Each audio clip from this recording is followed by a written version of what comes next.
un gran militar. Ahora, con el paso del tiempo y su relación con Espaillá, con O'Keeffe, el poeta O'Keeffe, Luperón deviene ser un gran pensador. ¿Cómo valora el maestro Filiberto el pensamiento de Luperón? Pensamiento patriótico, nacionalista. Yo veo el pensamiento de Luperón como una continuación del ideario de Juan Pablo Duarte. En una época diferente, son dos líderes diferentes, pero tienen muchas similitudes históricas. Y yo diría, al igual que Jiménez Grullón, que si hay un segundo padre de la patria, debe ser Gregorio Luperón. La teoría de los padres de la patria ha sido muy cuestionada, algunos no la comparten. Yo creo en lo personal que solo hay un padre de la patria, que es Juan Pablo Duarte. De eso podríamos hablar también. Pero viendo la trayectoria de Luperón desde 1863 en adelante hasta que muere en Puerto Plata, no nos cabe la menor duda de que, aparte de guerrero y estratega, de patriota, también nos dejó sus notas autobiográficas y apuntes históricos en 3 tomos.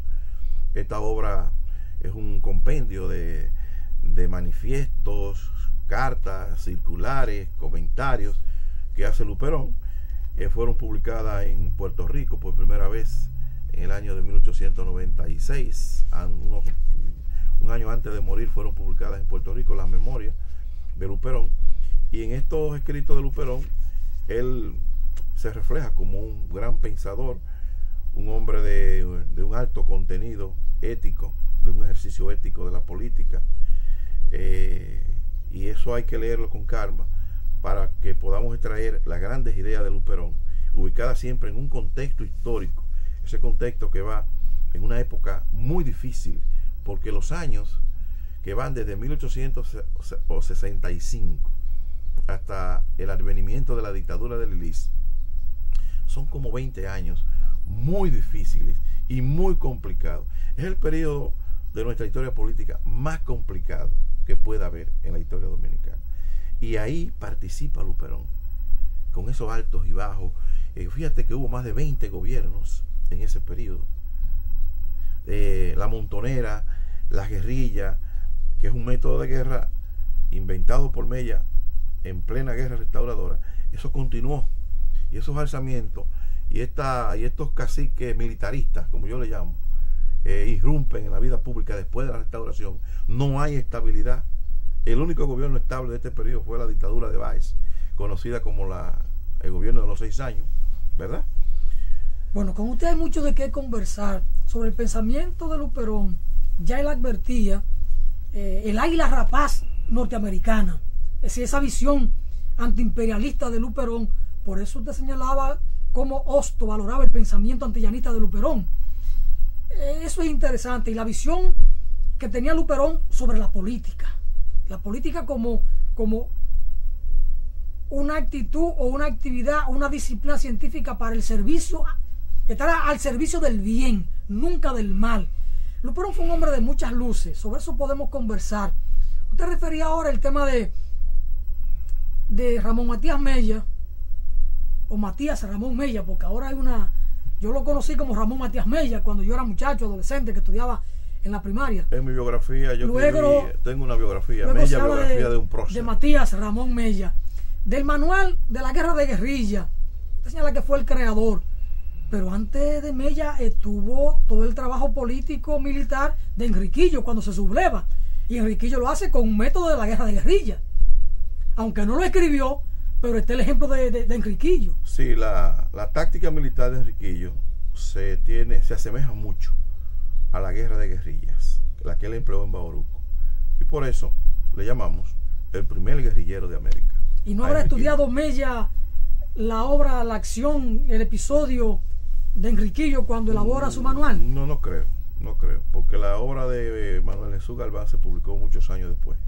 Sí, pero había referencias sobre Enriquillo y su historia. Había mucha escritura y incluso ha salido a flote ahora, pero yo dudo que Mella tuviera acceso en esa época. Entonces, fíjate, ¿quién inventó la guerra de guerrilla en la restauración? Es Mella. Mella, sí. Que él había bosquejado ya en la batalla del 30 de marzo, porque hay un antecedente. Óyeme, el que preparó la batalla del 30 de marzo en Santiago es Mella. A Mella lo nombraron delegado en el Cibao, la Junta Gubernativa, con una misión específica. Vete a enfrentar a las tropas de Pierrot que vienen por el norte. y a Santana lo enviaron al sur, vete a enfrentar las tropas de Gerard o de Gerard que vienen por el sur. Entonces esas dos batallas históricas, 19 y 30 de marzo, Mella es quien organiza. Pero fíjate qué coincidencia de la historia. El mismo día en que se da la batalla, 30 de marzo, Mella partió tempranito hacia la sierra, hacia San José de las Matas, a buscar soldados, recursos, porque veía como que faltaba gente para pelear. Y en su desesperación, Mella era bastante impulsivo, se fue, pero tomó la precaución de dejar a Imbert como jefe de operación hasta que él regresara. Mientras duró su ausencia, viene y aparecen las tropas haitianas en Santiago. Y José María Imbert pasa a ser el héroe de la batalla, y es correcto, hay que defenderlo y no vamos a quitarle sus méritos, porque defendió la ciudad con todo lo que Mella había preparado, y él es el héroe de la batalla. Entonces en esa batalla que Mella bosqueja este método de cómo enfrentar a un enemigo superior, que luego pone en práctica cuando elaboró una circular para el gobierno de Pepillo Salcedo, probablemente en octubre de 1863. Esa circular se perdió o se la robaron, porque aquí los archivos históricos lo iban robando. ¿Tú no sabías que se iban robando documentos de los archivos? ¿Y lo queman? No lo queman, no, ellos lo guardan. Pero en Agricultura hubo un secretario que quemó Agricultura para quemar la memoria y los documentos, los préstamos. Bueno, pero no pasó nada. Pero el Archivo General de la Nación fue depredado por unos directores que hubo anteriormente ahí, de mala reputación. ¿Qué fue un Bernard qué? Usted habló de dos grandes batallas. Entonces te iba a decir que en octubre de 1863 él elabora una carta y el gobierno de Santiago elabora otra en base a la que Mella escribió, que es la que se publica y que esa sí aparece, donde está bosquejado ya bien claro con unos 10 puntos cuál debe ser la táctica que los soldados bisoños de poca experiencia, mal armados, deben usar para enfrentar a un ejército más poderoso como el ejército español de la época, mejor preparado, con oficiales de carrera, con oficiales graduados en academias militares, con buenos armamentos, disciplinados, etcétera. ¿Cómo lo enfrentamos? Bueno, aquí está la circular. Entonces Mella instruye de que esta circular debe ser leída en todos los campamentos restauradores. Donde hay un soldado, un patriota, debe conocer cómo enfrentar al enemigo. Dice, por ejemplo, te voy a mencionar algunas tácticas. Por ejemplo, dice, ¿cómo enfrentar al enemigo? Bueno, vamos a formarles tiroteo nocturno. Ellos van a dormir en algún campamento. Bueno, pues en torno a ese campamento disparamos en hora de la madrugada, que es cuando el sueño uno está mejor. Porque dice Mella, un soldado que no duerme bien en la noche es un soldado que anda soso, sin ganas de pelear al día siguiente. Vamos a envenenarle la fuente del agua donde beben. En esa época no había acueducto, sino que se bebía agua directamente de los ríos. Vamos a envenenarle el río. No disparemos a matar, sino a herir, porque un soldado herido necesita otro que lo cuide, y en vez de uno hay dos fuera de combate. Si nos persiguen, no le mandamos, y si se nos mandan, los perseguimos, usando la táctica del león en la selva. En la selva no te le mande a un león. Ahora, si tú te le queda frío, ese te respeta probablemente. Entonces, vamos a usar el machete, el arma blanca, cada vez que podamos, porque no tenemos muchas municiones y los fusiles que usamos son muy viejos. Vamos a dispararle abrigados por los montes, por la boscosidad, por los árboles, de manera que ellos no vean de dónde le disparamos. O sea, eso es dislocar al enemigo. Vamos a interceptarle sus comunicaciones, sus bagajes, a ver qué dice, cuál es la táctica del enemigo. Vamos a infiltrarlo también. Ese es el método de la guerra de guerrilla. Con ese método fue que las armas dominicanas derrotaron al poderoso imperio español en Santo Domingo. Pero con ese método Máximo Gómez derrota a los españoles. Máximo Gómez entonces aquí en Baní se molestó con el general Florentino, que ordenó incendiar a Baní. Y Máximo Gómez dijo, pero estos son los patriotas y los restauradores, así que ustedes quieren pelear. No. Entonces Máximo Gómez, por esa circunstancia, estuvo a favor de los españoles momentáneamente aquí en la guerra restauradora, y se va con ellos en el 65 a Cuba. Pero ahí hay errores históricos que hay que corregir, y que incluso el propio Máximo Gómez tiene culpa de eso, porque él se achaca culpa que no tiene, pero eso lo podemos ver en otro programa. Sí, porque el propio Máximo Gómez dice que él no vio combate. porque no quería meterse en una lucha intestina. No, lo que molestó a Máximo Gómez, eso está demostrado. Lo de Pedro Florentino, sí. Lo de Pedro Florentino, bueno, las demasías de Pedro Florentino en el sur. Dejemos a Gómez por ahora, pues vamos a hablar con Gómez. Porque entonces, esta cosa eso hay que sí, verla. pero la idea es que estas son las ideas militares o las tácticas militares que Máximo Gómez se va con ella a Cuba y son las que ponen en ejecución en Cuba por de manera brillante. Correcto. Usted ha hablado de dos grandes batallas, 19 de marzo, 30 de marzo.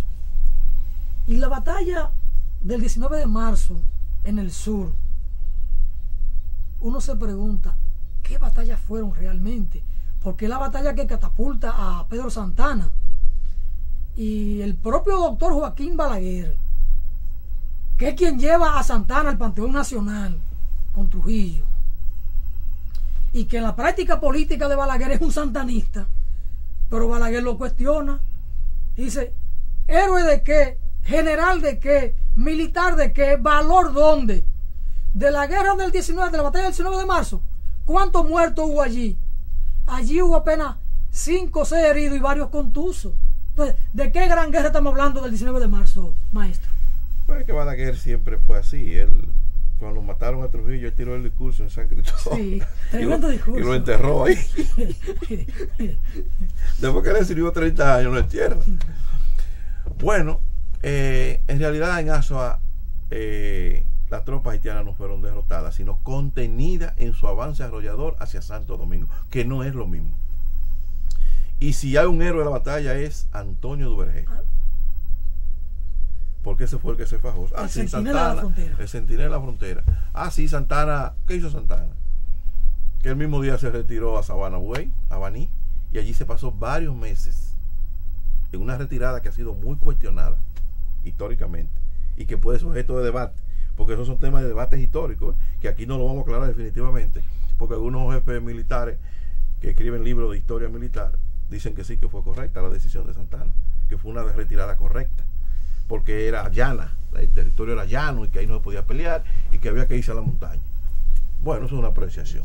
Pero sucede, pero esos historiadores militares no toman en cuenta las cartas que Santana intercambiaba con el cónsul francés Saint-Denis en Santo Domingo, donde él dice: yo no me muevo de aquí, de Sabana Buey, Baní, hasta que no me envíen los recursos que Francia no ha prometido para poder justificar el protectorado. Entonces, en la famosa batalla del 19 de marzo, que se celebra, y está bien que se celebre en Azua, pero que conste que eso no fue una derrota del ejército haitiano ahí, Ahí hubo una contención, un stop, y ahí se pasó Charles, era 2 meses en Azua, estacionado en Azua. Y Duarte diseñó un plan de ataque. Sí, correcto. Entonces, interesantísimo plan ¿cuándo de ataque se retira Charles Hera de Azua? Cuando supo la noticia de que fue tumbado en Haití. Porque ahí los dominicanos fueron habilidosos y echaron a correr una especie para dislocar a los haitianos, y entonces el que estaba, Pierrot, que estaba por el norte, salió corriendo a Haití para sí, hay una circular de la Junta Gubernativa que se la presentaron a Pierrot en Santiago. Sí, General Juan Luis Pierrot, sí. Su comandante en jefe, su presidente, murió en la batalla de Azua. Entonces él, desde luego, al ver la carta, se retiró. Cuando llegó a Puerto Príncipe se enteró que Charles estaba vivito y coleando. Esta es una conversación interesante. Ojalá tener aquí al maestro Filiberto Cruz con más frecuencia, porque en la República Dominicana definitivamente nuestra historia se ha ido perdiendo con el tiempo y no se ha ido alimentando a las nuevas generaciones de lo que ha pasado en este país y de lo que ha costado la independencia en la República Dominicana y de lo que son los prohombres y las grandes mujeres de nuestra historia. A propósito de mujeres, antes de irme a la pausa, las mujeres en la restauración, porque se habla de los generales, de Monción, de Salcedo, Santiago Rodríguez, de Luperón, pero es que no hubo mujeres participando en la restauración. Pero claro que sí. Mira, la historia de la participación de la mujer en la vida pública dominicana empieza con María Trinidad Sánchez, que es la primera heroína nacional. Sigue con la mamá de Juan Pablo Duarte, las hermanas Rosa, Francisca, sigue con la jovencita Pina, sigue con Concepción Bona, sigue con doña Chepita Pérez de la Paz, continúa, y desde entonces la mujer dominicana ha venido participando en todos los acontecimientos históricos dominicanos, en todos. Creo que que este tema de la participación de la mujer en la vida pública, ya se han arrojado muchas luces. Desde entonces hasta hoy se han escrito ya. Yo tengo ya en mi biblioteca unos 10 o 12 libros que han escrito Carmen Durán, la historiadora Carmen Durán, excelente historiadora, que ha escrito un